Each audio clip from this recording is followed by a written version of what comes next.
केन्द्रको राजनीति र प्रदेशको राजनीतिलाई हेरेर जुन किसिमको चाहिँ उथुल पुथुल अहिले देशमा चाहिँ एउटा अशान्ति मचिरहेको अवस्था छ, त्यसलाई मध्यनजर गरेर हामीले कोरला नाका नेपाल अधिराज्यको सबभन्दा शिरबाट हामीले केही सन्देश दिन चाहेको छौँ भन्दाखेरि चाहिँ हामी 5वटा गाउँपालिका एक ठाउँमा आएर एउटा अभियानको लागि परेका छौँ र यो अभियानले देशव्यापी रूपमा एउटा सन्देश के दिनेछ भन्दाखेरि चाहिँ हामी मुस्ताङमा जस्तो जेसुकै भए पनि, जुनसुकै पार्टीको भए पनि, जुनसुकै जाति धर्मको भए पनि, तर कामको लागि हामी एकबद्ध भएर अगाडि बढ्नेछौँ, बढ्छ र बढ्नेछ भन्ने एउटा संस्कार हाम्रो बाउबाजेले दिएको छ। त्यो संस्कारलाई अवलम्बन गर्दै हामी यो कार्यक्रमलाई अगाडि बढाइरहेका छौँ र यसको क्रममा हामी 5वटा गाउँपालिकाको जनप्रतिनिधि मात्र होइन, कर्मचारीहरू पनि उपस्थित हुनुभएको छ र यहाँ कोरला नाकामा आउने पर्यटकहरू पनि हुनुहुन्छ, यहाँ व्यवसायहरू पनि हुनुहुन्छ।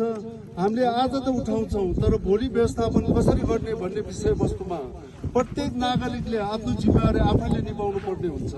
आफूले कतिको फोहोर गरेको छ, त्यो फोहोरलाई कसरी व्यवस्थापन गर्ने, त्यसलाई कसरी चाहिँ जम्मा गरेर सुरक्षित ठाउँमा पुर्याउने भन्ने कुरा हामी आफैले पनि बुझ्नुपर्छ र अरूलाई पनि बुझाउनुपर्छ भन्दै आजको यस सरसफाई कार्यक्रम यहाँबाट हामी सुरु गर्दै घाँसमा समापन गर्नेछौँ भन्दै मेरो आफ्नो भनाइ यहाँ अन्त्य गर्न चाहन्छु।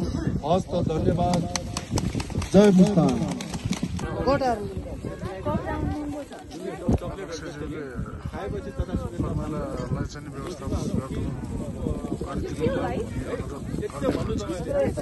फोहोर भएको त तपाईँको कारणले नै हो त, बेच्न पाउनु भन्नु भएन। तपाईँ ब्याउनु, हामी बाहिर नफाल्नु भनिदिनु त पर्यो नि। यति सफा भए त राम्रो भयो नि, त्यति भन्नु चाहिँ भाइ।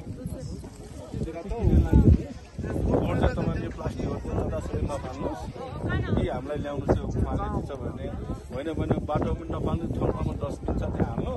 अब यहाँ सबै सानोहरू त्यति भनेपछि हामीलाई फोहोर हुँदैन कि हामी सबै हामीले चक्लेको फोहोर हो सबै खाइदिने फोहोर चाहिँ कि ल्याउनुहोस् भने तपाईँले प्लास्टिकमा मात्र हालेर राख्नुहोस्, चक्लेको फोहोर ल्यायो भने पछि एकैचोटि यसरी लान्छु कि जतासुकै फालेर दिएपछि यहाँ सफा हामी बाटोबाट फोटो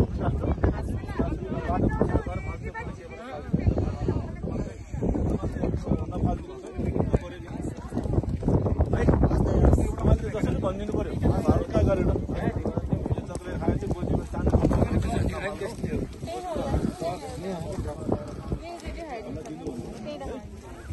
है बहिनी।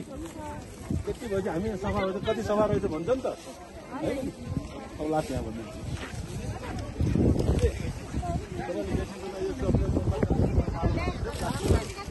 ल्याउनु तपाईँले पनि राख्नुहोस् कि आफ्नो ठाउँमा राखेको प्लास्टिक मात्रै है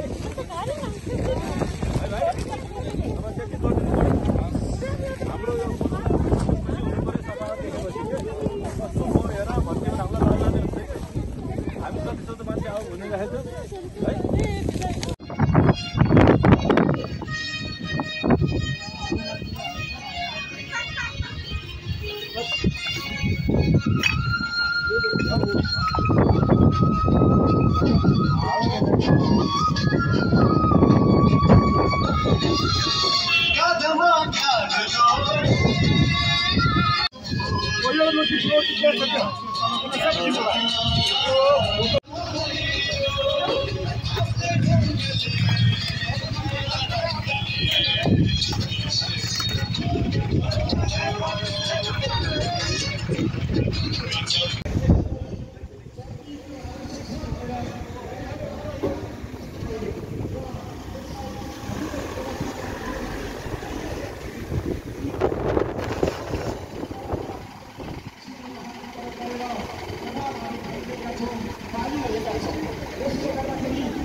व्यवस्थित गरेर यसबाट कुनै राम्रो आम्दानीको स्रोत बनाउन, कुर्चीहरू बनाउन र कच्चा पदार्थमा लगाउन सकिन्छ।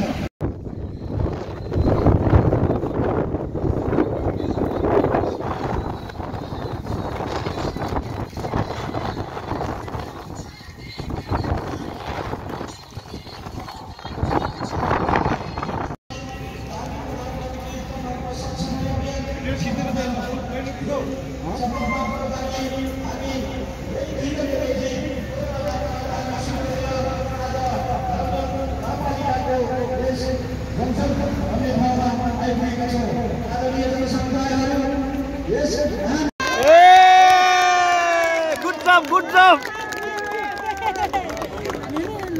अनि यसको साथसाथै अर्को लुम्बिनी गाउँपालिका वडा नम्बर 5 का वडा अध्यक्ष श्री ढुक्के